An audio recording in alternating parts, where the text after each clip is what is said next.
The Jedi vs. Sith, the light vs. dark. This essentially makes the divide of Star Wars' most powerful beings. The Jedi and Sith both had values opposite of one another, and while both followed different paths, neither really understood the pros that each side had to offer. While the Jedi were too dogmatic and narrow-minded with their views, the Sith were too focused on themselves and power. One of the passages from the Plagueis novel that I really enjoy to ponder upon is the one here, where Plagueis explains from his point of view to Palpatine why the Sith are more powerful than the Jedi, and directly how their philosophy with the Force leads them to ascend beyond a Jedi. Here's the passage and then we can discuss it. Remember why the Sith are more powerful than the Jedi, Sidious. Because we are not afraid to feel, we embrace the spectrum of emotions, from the heights of transcendent joy to the depths of hatred and despair. Fearless, we welcome whatever paths the dark side sets upon us, and whatever destiny it lays out for us. So right here, we see why the Sith prevailed during the prequels and why the Jedi failed.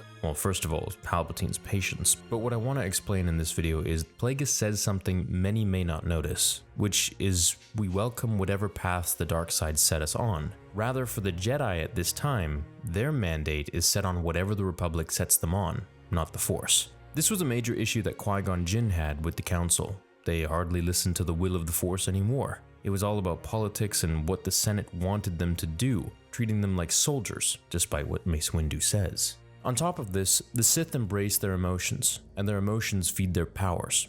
The Jedi keep a calm and collected mind, however, this can make them robotic. The need to stay stoic, in a sense, is what allows them to keep their emotions in check. I say that's not really much of a proper training protocol, to just detach and not feel emotions, or not allow yourself to have any sort of emotions to anything.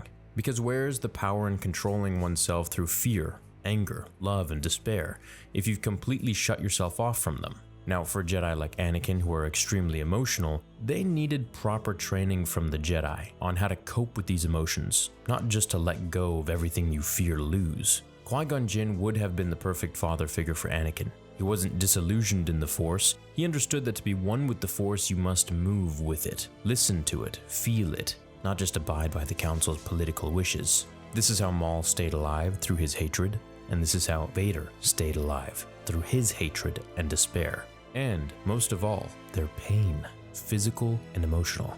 The Sith relied on their emotions. And with life's many scenarios, emotions are abundant, fueling one's power. Now, if you can use emotions to make you stronger while controlling yourself, I believe that's a true Jedi. But to just not embrace the emotions of life like the Jedi don't, is kind of a hindrance to one's own power and evolution. Do you think that Plagueis was right? Do you think the Jedi really don't embrace the spectrum of emotion? Let me know in the comments. Which side do you prefer? Thanks for watching today's video. Leave a like if you enjoyed it, and I'll see you in the next one. Until then, remember, the Force will be with you. Always.